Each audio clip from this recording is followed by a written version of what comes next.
Bienvenue dans La Leçon Hotline, le nouveau format de La Leçon Podcast. Dans cette hors-série, je décrypte 3 échecs qu'ont vécu des auditeurs ou des auditrices. Je les conseille, j'essaie de les rebooster et de leur apporter peut-être un regard un peu neuf sur leur situation. Si vous voulez découvrir plus sur ce concept en particulier et peut-être aussi postuler, eh bien n'hésitez pas à aller faire un tour sur mon compte Instagram @Paulette_Grisoni. J'ai créé un reel pour expliquer tout le concept plus en détail. Aujourd'hui, je vais aborder 3 cas d'auditeurs et auditrices, un échec dans le travail, un échec sur des valeurs de vie et un échec amoureux. Je commence par l'échec côté travail. Cette personne nous dit « Je cherche un taf de community manager depuis 10 mois en vain, je le vis mal. » Bon, je suis en empathie totale avec elle parce que 10 mois, c'est long. À l'échelle d'une vie, en fait, c'est strictement rien. Mais quand on est dans cette période de stagnation, d'attente, je sais à quel point ça peut paraître des années. Et ça, c'est vraiment des sales périodes, les périodes d'attente, de stagnation. Si ça se trouve, dans 2 jours, elle va décrocher le taf de ses rêves et se dire « Punaise, mais en fait, j'ai stressé pendant 10 mois alors que tout allait bien finir. » Sauf qu'en attendant, quand on sait pas, on reste dans cette énergie de peur et ça, c'est vraiment pas drôle. La première chose que je lui conseillerais, c'est peut-être de réfléchir à la chose de manière différente. Là, on parle du travail et on est dans une société capitaliste qui met la valeur travail, j'ai l'impression, au-dessus de tout. Et donc, du coup, une personne devrait être définie par son activité professionnelle. Moi, ça me choque en fait quand on y pense. Une personne peut avoir des valeurs magnifiques, des passions géniales, de l'humour, de la créativité, etc. Est-ce que sa valeur est définie par son travail ? Est-ce que si demain elle perd son travail, elle se dévalorise ? Moi, je crois pas. Sauf que en attendant, c'est la pression qu'on ressent tous et toutes. C'est une réalité. Peut-être est-ce qu'il faudrait penser à ça en s'imaginant déjà regarder sa meilleure amie, parce qu'on a toujours un regard plus doux sur les autres que pour soi, et se dire, mais imagine-toi si tu avais des paroles aussi dures avec ta meilleure amie parce qu'elle est célibataire, ok ? Changer le mot travail envers le mot couple. Envers, c'était pas très français, mais enfin, vous avez compris. Est-ce que je regarde quelqu'un célibataire comme un loser parce qu'il n'a pas encore trouvé la personne de ses rêves pour une relation durable ? Non. Enfin, c'est même pas quelque chose qui me vient à l'idée. Et alors pourquoi est-ce que on se dit ça sur le travail ? Alors bien sûr, je précise, cette personne-là qui m'écrit est malgré tout en sécurité, elle a un job alimentaire en attendant. Elle n'est pas à la rue, ce n'est pas une situation d'urgence absolue. Là, ce sera un cas tout à fait différent. Là, on parle plutôt de trouver un job qui correspond à ses qualités professionnelles, à ses études, à son talent aussi. Un job avec lequel on se sent aligné, quoi. Bon, voilà, ça c'est la première chose. Si on remplaçait le mot chômage par le mot célibat, mais mon Dieu, on se dirait jamais de la personne qu'elle est loseuse. Alors, est-ce qu'on ne devrait pas se questionner sur le fait que, on se juge autant quand on n'a pas un taf cool ? Et qu'est-ce qu'un taf cool ? Ça, c'est une question pour une prochaine fois. Parce que je peux vous dire que j'ai rencontré un paquet de personnes qui ont des tafs de ouf, qui gagnent méga bien leur vie, et qui passent leur vie à chialer de stress parce que leurs collègues sont méga toxiques, etc. Franchement, j'échangerais ma vie avec la leur pour rien au monde. Je prends une petite gorgée de café. La deuxième chose, alors ça c'est vraiment une idée que j'ai eue concrète, mais je pense que c'est pas déconnant. Moi, à ta place, je partagerais ma recherche d'emploi sur TikTok. Je m'explique. TikTok, c'est un moyen de fédérer et d'échanger, mais pas comme sur Instagram. Sur TikTok, on veut du vrai, on veut de la vulnérabilité. Et cette manière-là de parler de ta situation sans filtre, je suis assez sûre que ça peut te rapprocher d'autres personnes qui vivent la même chose que toi et déjà te faire un électrochoc de punaise, mais en fait, je suis non seulement pas seule, mais en plus, je suis pas la dernière des loseuses, quoi. Ces autres personnes qui vivent la même chose, elles ont l'air hyper cool. Donc ça fait toujours bien de se sentir représentée et de se sentir inclus aussi. Et puis, à ta place, ce que je ferais, c'est que je commencerais à faire des vidéos cas pratiques sur les marques que j'adore et pour lesquelles j'adorais bosser. En travaillant sur une vidéo, leur rebranding, en proposant des exemples de ce que tu ferais, etc. C'est un contenu qui est super éducatif pour peut-être des étudiants qui vont sur TikTok. Moi, en tout cas, j'adorais regarder ça si je voulais devenir community manager pour m'informer. Et puis, c'est aussi une bonne base pour toi pour te faire repérer par une marque en se disant « Waouh, cette personne, elle a une vision intéressante, elle a de la créativité, j'aime bien la manière dont elle a un regard frais sur telle ou telle marque. Tiens, j'ai peut-être envie de la rencontrer. » On le sait, tous les moyens sont bons pour se faire recruter et parfois les plus originaux sont ceux qui vous permettent de franchir toute la file et d'arriver la première. Vous voyez ce que je veux dire? Moi, par exemple, pour mon stage chez Cosmo, j'avais écrit à l'adresse du groupe sur laquelle je crois qu'il y avait une annonce. J'avais écrit sur le mail du groupe RH, personne ne m'avait répondu et donc du coup, j'étais passée par leur Facebook. À l'époque, c'était la page Facebook qui était la plus cool, on parle de ça, on est en 2014. Et c'est comme ça que j'ai eu un rendez-vous directement au sein de la rédaction, alors que c'était pas la voie royale, pas censé être comme ça, quoi. Donc je pense que tous les chemins sont bons pour aller à Rome et qu'à ta place, moi je commencerais à me tourner vers TikTok en te disant tant que j'ai pas le taf de mes rêves, j'ai du temps pour travailler des cas pratiques. Ça permet de pas te rouiller, ça permet d'avoir des retours aussi d'autres personnes. Bref, je pense que c'est que du positif. Et d'ailleurs, ce conseil, honnêtement, il s'applique à plein de taf, que vous soyez créatrice de bijoux, designer, décoratrice d'intérieur. Vous voyez, je pense qu'il y a plein de cas pour lesquels ça s'applique, quoi. Et la dernière chose, je pense que ce serait intéressant de comprendre pourquoi. Pourquoi ça fait 10 mois, sans te culpabiliser, parce que ça va, tu vas pas tout te mettre sur les épaules, mais il y a peut-être des petits détails qui font que ça bloque. Peut-être qu'il y a un pas de côté à faire sur ce que tu veux faire précisément. Et ça, je pense que ce serait intéressant d'avoir l'avis de quelqu'un d'extérieur à ta situation, quelqu'un de neutre aussi. J'ai entendu parler du site chance.fr qui vous met en relation avec des coachs, mais des chefs d'entreprise dans la vraie vie, qui vous permettent soit de vous réorienter, soit d'adapter votre recherche dans mes souvenirs pro. Et je trouve que c'est une plateforme qui est très intéressante. Moi, j'ai une amie qui a suivi leur formation et qui m'a dit que c'était vraiment de qualité. Donc ouais, je pense que ça vaudrait le coup de jeter un œil sur le sujet. Voilà, ça c'était le premier échec, donc l'échec travail. La deuxième histoire concerne les valeurs et je la trouve super intéressante.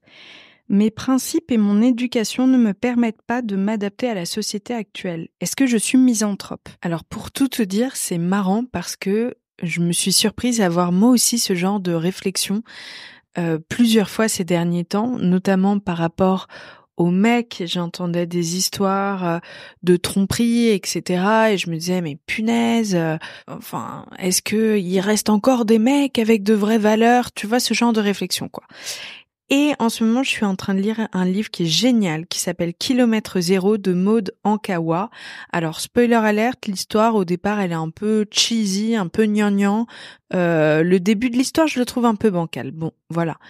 Sauf que le concept de ce livre, c'est que c'est un livre de développement personnel, mais qui est plus sympa à lire parce qu'il y a une histoire pour l'illustrer d'une nana qui part marcher dans le Népal, etc. Donc on passe un bon moment malgré tout en le lisant. C'est pas un livre un peu sévère sur le développement personnel. Tu vois ce que je veux dire? Chaque exemple et chaque conseil est illustré par une partie de l'histoire. Donc moi, je trouve que ça me convient très bien comme façon de lire un livre sur le sujet. Je pense que peut-être que ça pourrait te plaire. Et il y a un passage qui a fait écho avec ce que tu m'as écrit et ce que j'ai pensé moi aussi. Et en le lisant, je me suis dit, merde, c'est vrai que c'est un bon rappel, ça fait du bien. Alors tu vas peut-être pas aimer ce que je vais te dire, mais je pense que c'est toujours intéressant d'y réfléchir. Je t'explique.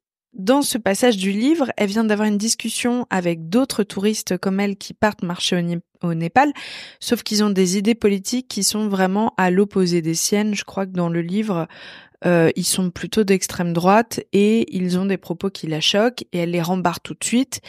Il s'énerve un peu et elle revient toute fière d'elle en disant je leur ai mis la misère en gros, hein. Je schématise, mais ouais et tout machin. Sauf que elle a encore un peu le cœur qui bat, elle est encore un peu énervée de cette interaction là avec les deux touristes. Et il y a un moment que je trouve très intéressant. Jason expliquait que jusqu'à cette prise de conscience, nous fonctionnons par automatisme, dirigés par l'ego qui nous contrôle. Il nous devient impossible de concevoir que la deuxième porte existe, car sous l'emprise de l'ego, la seule hypothèse est l'individualisme. Je me sentis perdue à la lecture de cette dernière idée. La suite m'éclaira, mais je devais avant tout comprendre le fonctionnement de l'ego. Jason précisait que ce dernier maintenait son identité en enseignant que le monde était dangereux et que grâce à sa protection, nous avions survécu. Pour cela, il établit ses propres règles, ses mécanismes de défense et d'attaque, et nous préserve dans la peur. Plus il crée le manque dans notre quotidien, plus confortable est son argumentaire pour nous maintenir dans l'illusion. Là, il parle évidemment de l'ego. Il nous enferme et nous asphyxie dans un monde étriqué. Les pensées négatives, alimentées par notre paranoïa d'un monde extérieur nuisible, prolifèrent et nous cimentent dans notre réalité tronquée. L'arme de l'ego est inébranlable, l'autre est le problème. En se positionnant en victime, il rejette la faute sur la première personne qui passe. Si je suis malheureux, c'est à cause d'elle. Avant de la croiser, qu'elle me dise ceci ou qu'elle réagisse comme cela, tout allait bien. L'ego renforce sa position, c'est en raison d'événements extérieurs que je me protège, mes attaques ne sont qu'une réaction à celles des autres. Alors ça tout particulièrement, c'est vraiment un truc auquel je pense. En tout cas, c'est une fausse croyance que j'ai, j'avoue tout. Je reprends. Sa défense se caractérise par la critique et la condamnation pour justifier qu'il n'a aucune raison d'être dans l'amour. L'amour avec un grand A, évidemment, hein, l'amour universel. Sauf lorsqu'une personne sert ses intérêts. La seule façon d'entrer dans son cercle d'amis est de lui rapporter quelque chose, sinon il exclut. Il juge, blâme et joue avec les sentiments. Il définit si l'autre est aimable ou pas. Il récompense en honorant de son estime lorsque l'autre répond à ses critères de sauvegarde. Sinon, il punit en la retirant. L'amour inconditionnel est une menace pour l'ego puisque cet état l'obligerait à disparaître.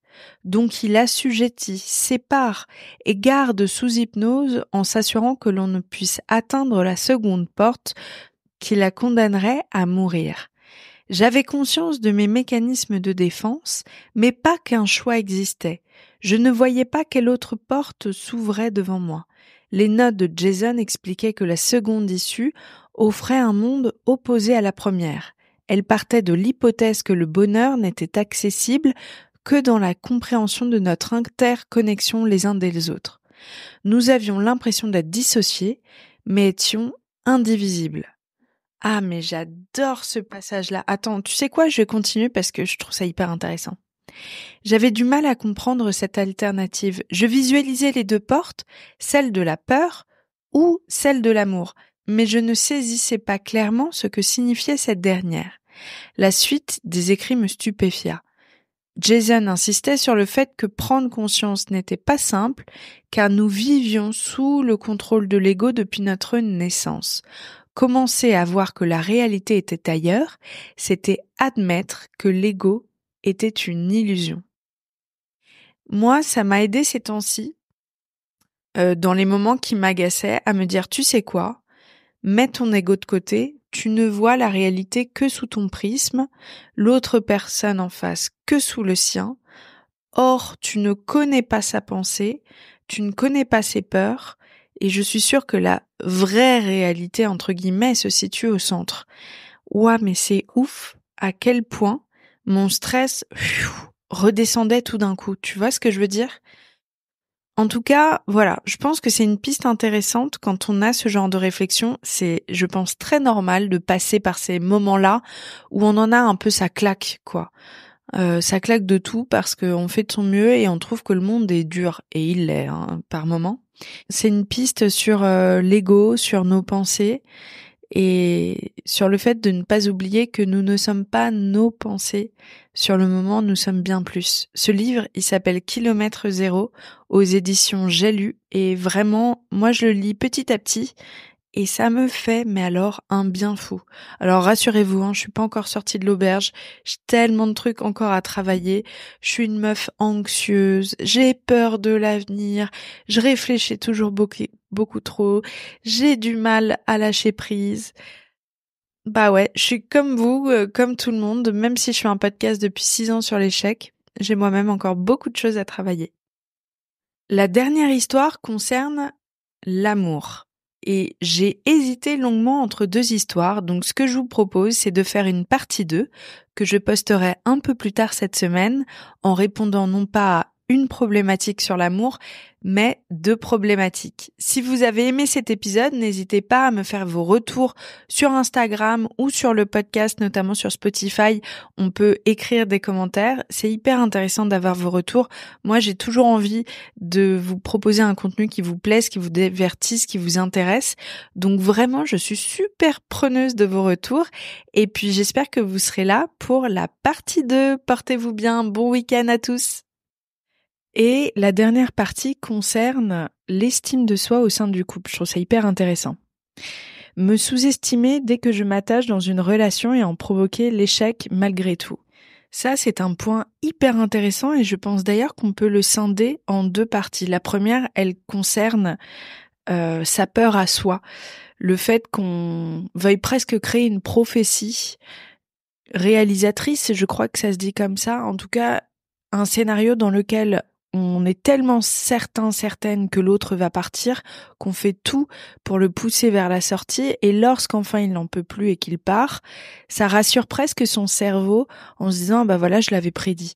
Et ça, j'avais lu quelque chose d'hyper intéressant là-dessus sur le fait que c'est souvent lié enfant à une situation d'insécurité, un environnement insécure, des parents qui avaient déjà ce type de comportement et en fait à l'âge adulte, inconsciemment, notre environnement qui nous rassure, notre cocon, je dirais même, c'est de retrouver ce genre de relation dans la totale insécurité. Moi perso, c'est totalement ce qui s'est passé dans mon enfance et toute ma vingtaine, je me provoquais des scénarios comme ça et en fait, non seulement ça justifiait mes peurs, tu vois, ça rassurait mon cerveau en se disant ah bah oui, j'avais raison d'avoir peur puisque ça s'est évidemment passé comme ça, mais en plus de ça, c'était le seul scénario en réalité que je connaissais.